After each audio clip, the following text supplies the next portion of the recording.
Saw 5 continues the franchise's trend of expanding its convoluted mythology, but it does so with little regard for the impact of its predecessors.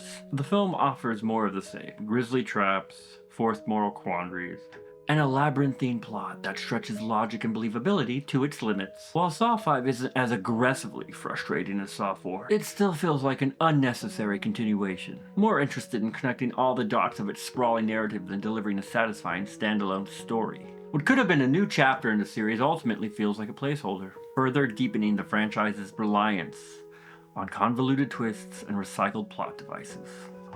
One of the biggest issues with Saw 5 is its relentless focus on Detective Hoffman, who becomes a central figure after Jigsaw's death. His motivations remain as murky as ever, and his actions feel unearned, making it difficult to buy into his role as Jigsaw's apprentice. The character's actions are framed as a continuation of Jigsaw's legacy, but the film does little to explore the philosophy that made the original killer so compelling. Instead, Hoffman's arc seems more focused on perpetuating the series. The traps in Saw 5 are as gruesome as ever, but they increasingly feel like set pieces designed to shock, rather than serve any thematic purpose. The film introduces a new series of victims whose fates are determined by their past wrongdoings, but the connection between the traps and the character's guilt is often weak and forced. In particular, the opening trap involving a group of people locked in a room, with a complex mechanism that requires them to sacrifice each other to survive. At this point, the traps have lost the moral weight that made the original Saw so chilling, and have become more about spectacle than substance. Visually, Saw 5 doesn't bring much new to the table. The gritty, grimy aesthetic is unchanged, and the rapid-fire editing continues to be a crutch for the filmmakers, masking the lack of genuine suspense. The film drags at times, bogged down by the unnecessary subplots and an overemphasis on tying back to the earlier films. Rather than focusing on creating tension, Saw 5 spends a disproportionate amount of time explaining past events, as though the filmmakers are more concerned with maintaining continuity than creating a compelling narrative. The twist ending, which has become a hallmark of the Saw franchise, is arguably one of the film's stronger elements,